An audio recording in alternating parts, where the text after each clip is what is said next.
Okay, I hope our quick video helps set the stage as to what we're going to be talking about today. I have a question for you before we begin.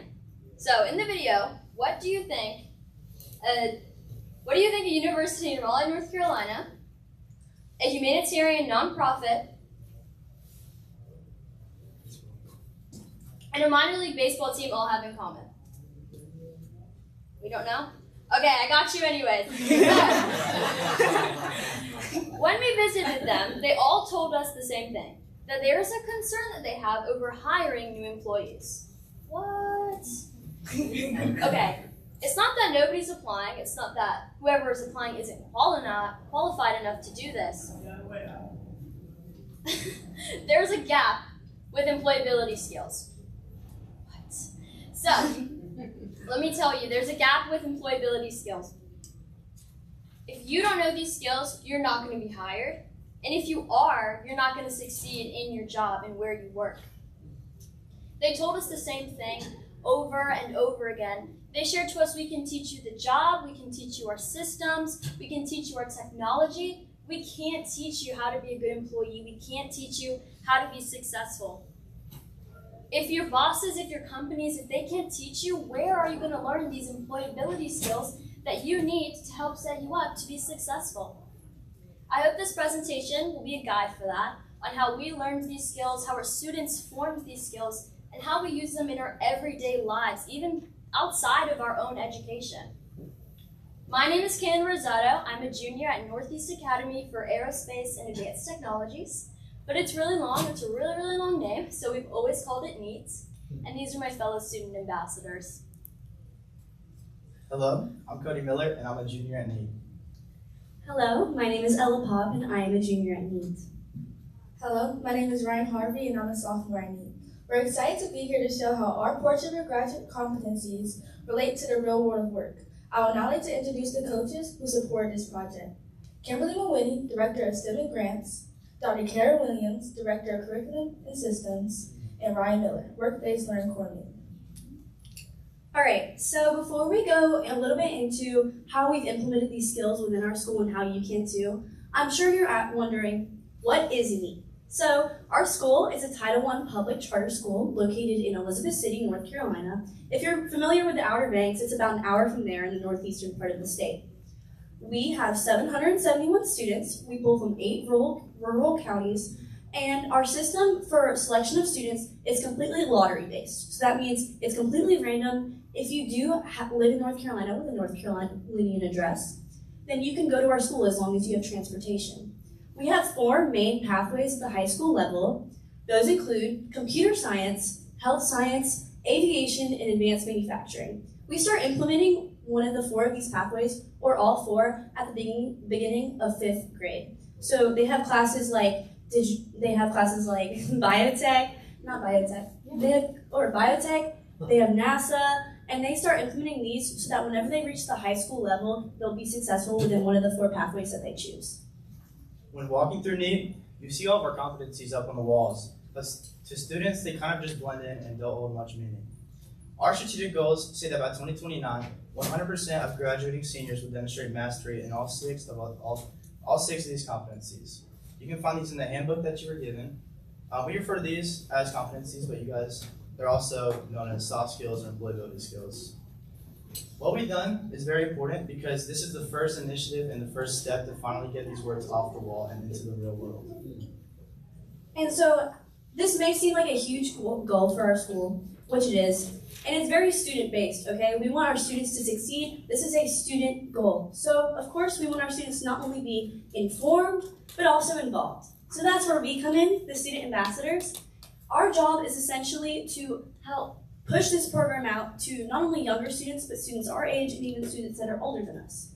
The 3 of us are juniors, and she's a sophomore, so it's very important that we take that initiative as leaders to push it out directly to the rest of the students so they can also be successful. We're not the student government. We're not really focused on, things like extracurriculars, student events, and while those are important, it's also important for students to be prepared for the workplace.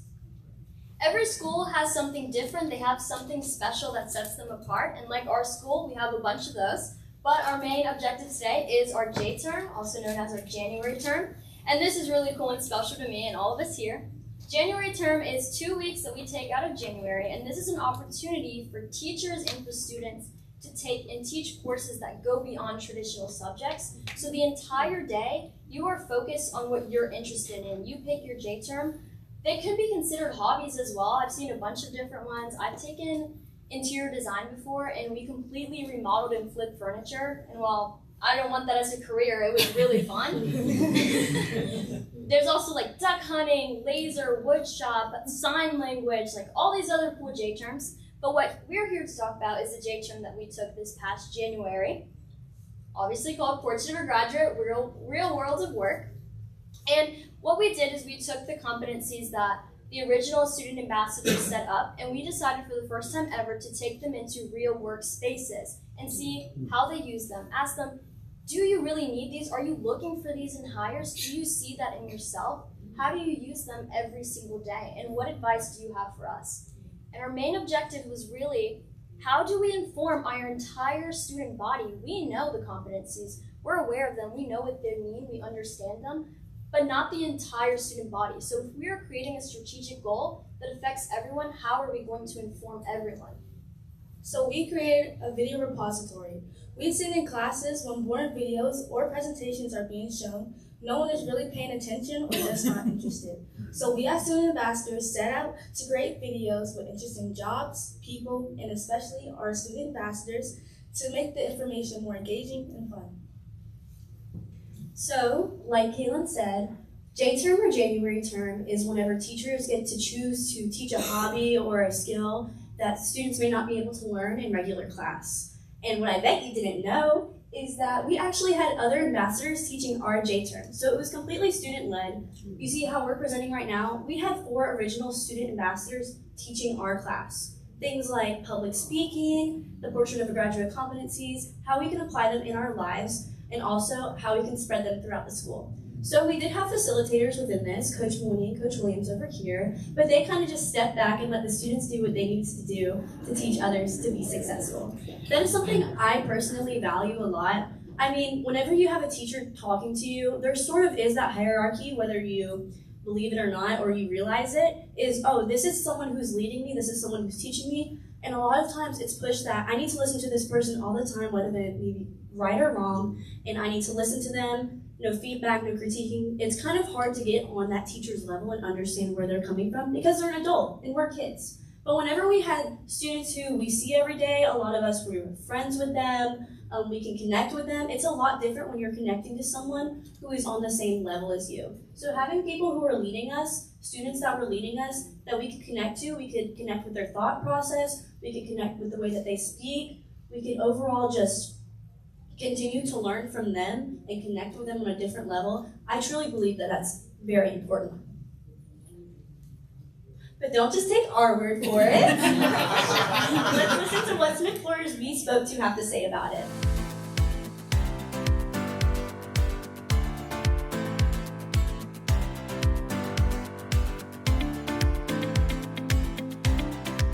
A collaborative teammate, in my mind, is someone who is willing to think outside the box, tell us ideas, always be willing to share their ideas, whether they are radical or normal, right?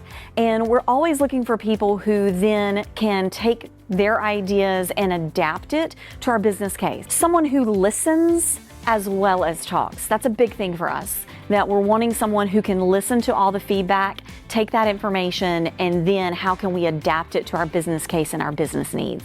As important for any effort, the ability to be a collaborative teammate is key to success, because if you are in a group of people and you are trying to do things your own way without taking into consideration the benefits or the strengths that others bring to the table with their thoughts, with their expertise, right? You're not gaining the synergy of the group and putting the best product out. Also, the inability to work as a collaborative teammate can honestly exile you from the greater group, right? Nobody likes somebody who doesn't want to be part of the team. It's just the way that human nature and everything is. So collaboration and teamwork is really a very important skill to take into the workforce, regardless of whether you want to go to college or directly enter the workforce when you graduate from NEET.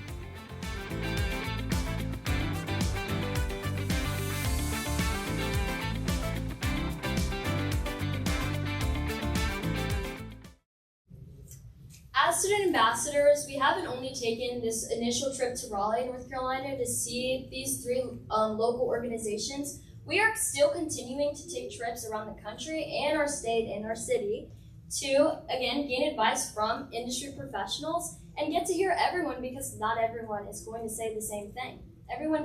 You can gain something and learn something from different people. And I think it really speaks to all the work that we've been doing. We've taken advice. When we visited the the NC State Athletic Department, I spoke to Miss Adina Stock, and she's the Associate Director of Operations. Let me tell you, she is a very busy woman. We were interviewing her, and she was just telling us all of her responsibilities, and I was like, oh my God, like, how do you do this every single day? Like, how are you running around making sure everyone has, like, all the food stands set up and still having to deal in customer service and take complaints from people all the time?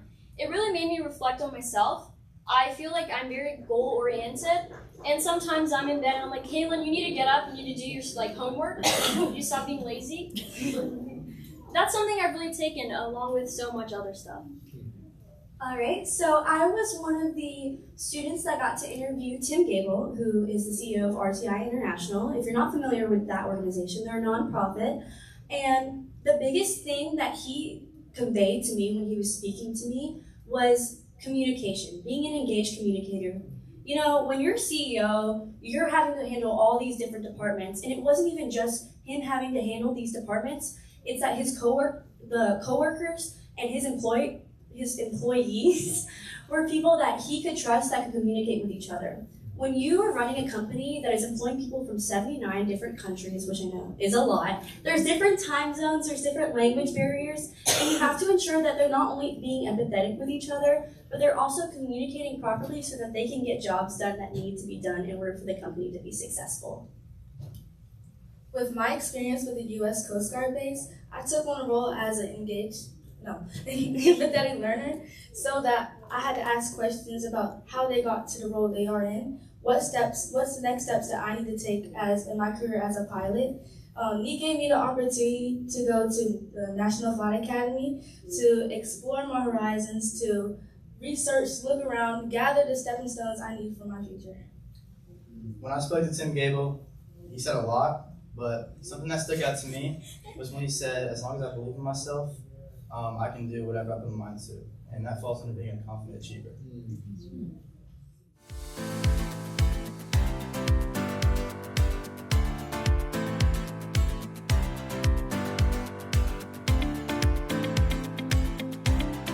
If you're not confident, people can get hurt, mishaps, things like that. So you have to be confident in the training that you've received. You got to call on all that training, which is why we practice the way we play. So that if we practice the way we play for all those years, when it's game time, we can be confident and almost turn our brains off, and it becomes muscle memory, and we're going through the actions because we've practiced them so much. Like a professional baseball player, he's so confident when he steps up to the plate that he's not thinking about anything else around him except accomplishing his goal, hitting the ball, or in our case, rescuing somebody without incident or mishap.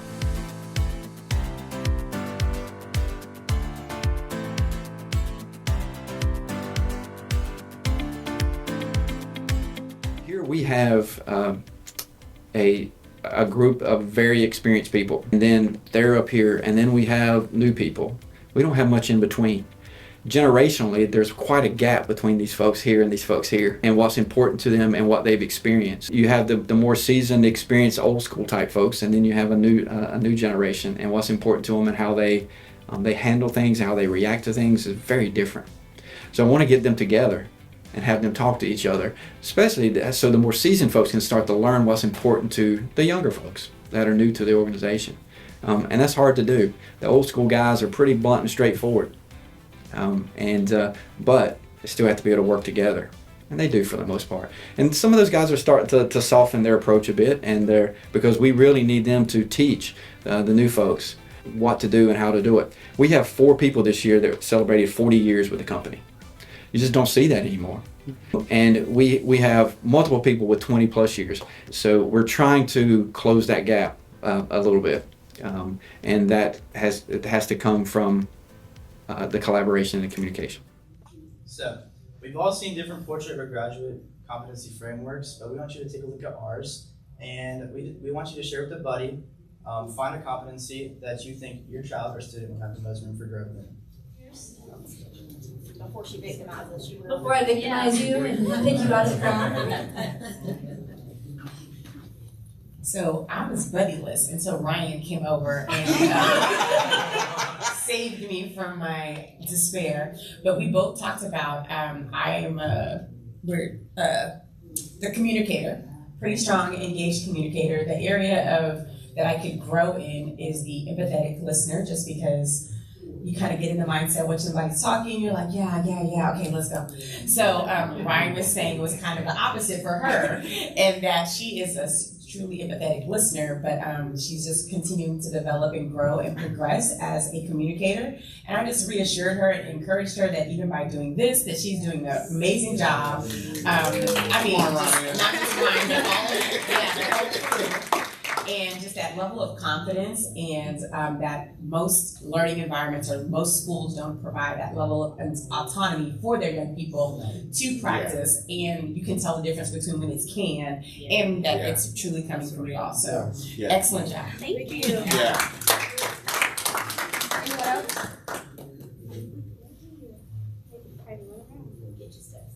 Hello. I had a wonderful conversation with my friends from St. James in Missouri. We had a great conversation. These are 3 different principals from 3 different buildings within the same district. And what was really cool is they just completed their portrait of a graduate. So let's give them a hand.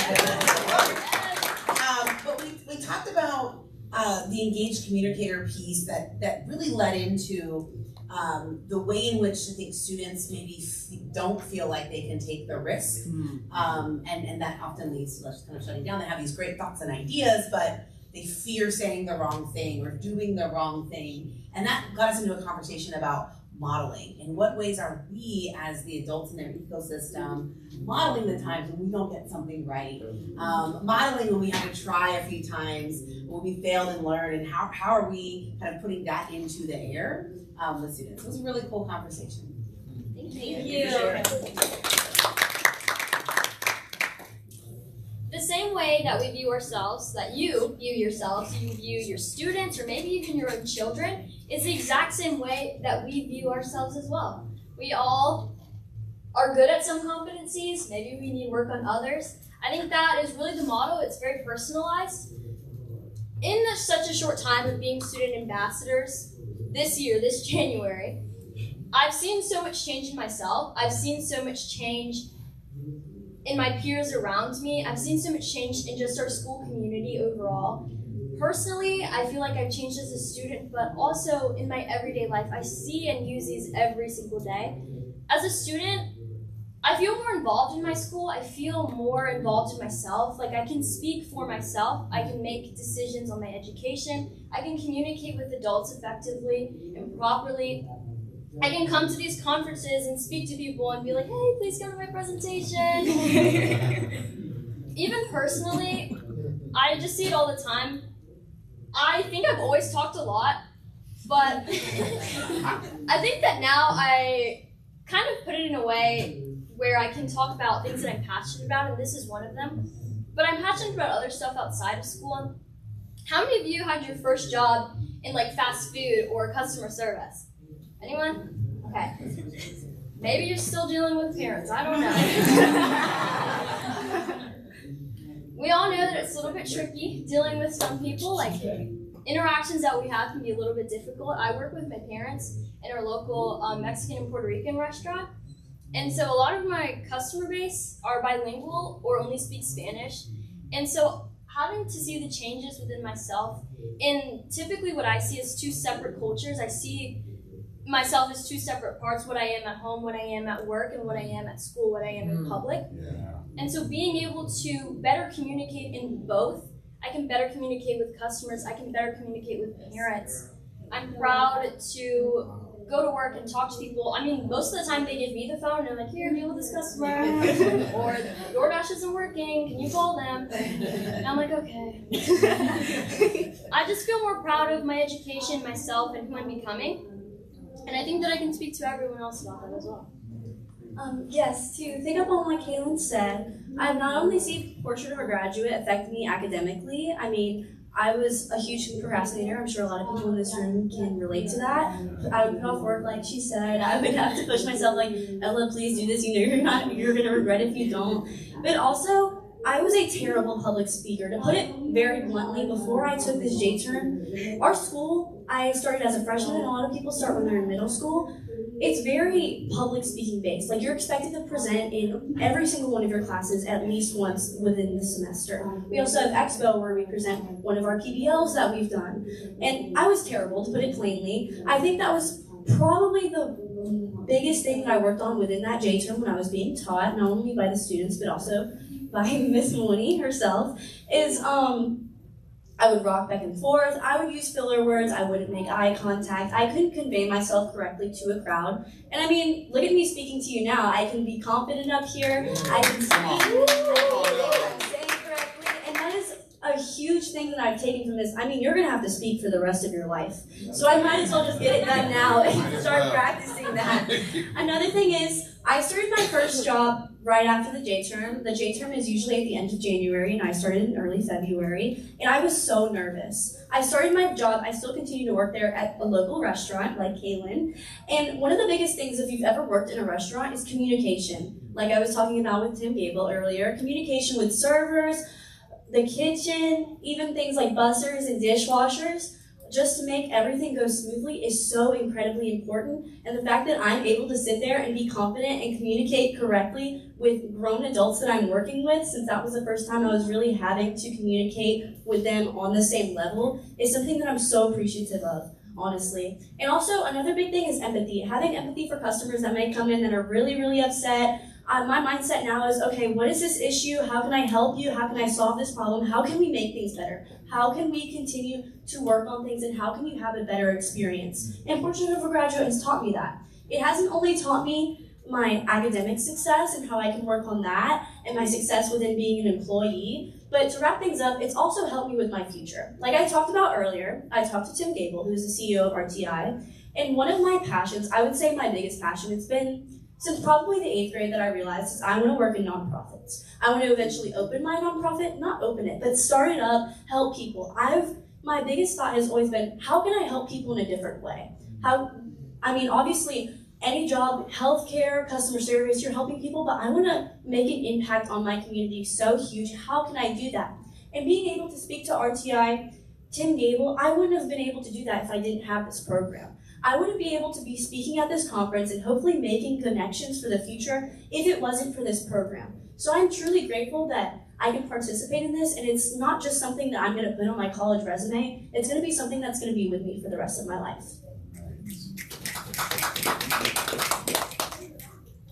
So much like Ella, in the workplace, applying these competencies to myself has made me, I've grown so much, like exponentially, since even just January, it's been crazy. But academically, using my experience with these competencies, it's given me the opportunity to help out my peers as we roll out Portrait of a Graduate into the classrooms to help them understand this on a deeper level and really help it synchronize with them. Personally, for me, I would say before Portrait of a Graduate or this J-term, I was very nervous when talking in front of people. And so after the J-term, I was selected to do a speech for the Beta Club. I'm not even a part of the Beta Club. And I had to do a speech in front of them, and I was the youngest in there, and it was a speech for upperclassmen. And so me being a role model for even upperclassmen at my age was like very cool and a great experience to see, and that I need to put myself in more uncomfortable positions in order to make a difference. Now it's your turn to think about how to take your competencies off the wall and to make them more real, relatable, and meaningful. Think about it, share, talk to a buddy. All right, anybody with that idea? I think my favorite word in storytelling and in education is authenticity. Yeah. And I think you all, one, you present so authentically. Thank But you. the relationships you're forming with industry and with your coaches are really authentic. And so there's trust. There isn't that, we were talking before, that condescending nature that adults give to students when they say something smart. Like, you're really building these relationships that will yield to something. So I'm just struck with that. Thank you. Thank you. And I would just say, it seems like you've got the skills to be able to discern truth from fiction in a world that's making a lot of stuff up. And I'm really happy for you that you're going to be able to be examples for the rest of us to really look deeply. Thank you. So I do have a closing. Thank you for all those amazing comments. Now, I'm going to share a secret. I'm going to tell you something. I know that we look perfect up here. But we're not. We're not. We have a lot of room to grow. We have many years to grow. We have careers to go into. We have activities to get into, find out, and figure out ourselves. And I think that embodies our motto. We're always evolving. And even after us, our motto will probably change. There's going to be new student ambassadors. There's going to be more trips. There's going to be more presentations. And I'd like to speak to something, even being here was a little bit of a feat. Like, I guess we're going to go into collaborative teammate a little bit. So, just like our J term was entirely us, the students, we just had our coaches facilitating. So was this presentation. Wow. They told us, okay, here you go. We're going to present this, present your J term, talk about a reflection. All our coaches really had, waking us up in the morning, feeding us, nagging us a little bit. I'm just joking. There were problems, like, we have room to grow. I know because it's just students, we're still teenagers, and we were frustrated, we were nervous to come here, to come present. And so the process of getting here was frustrated. I know, like, nights in the hotels, like, some of them, they've been a little bit dark, we've been a little bit upset. But I think that really shows us. And with that, I don't know, like, because it's just student-led, I've seen a lot in this conference. We've learned a lot from different presentations. We want to hear more students as students. Yeah. We've purposely chosen presentations with students. And I think that when making our presentation, we try to show that. We try to voice our opinions. I think we need that more at a conference. And I hope you take this presentation back to your school, back to what you do. You think about your students, your children, and maybe you learn something from this as well. Think about how you use your competencies every single day and the next generation that will continue to grow and learn with these competencies.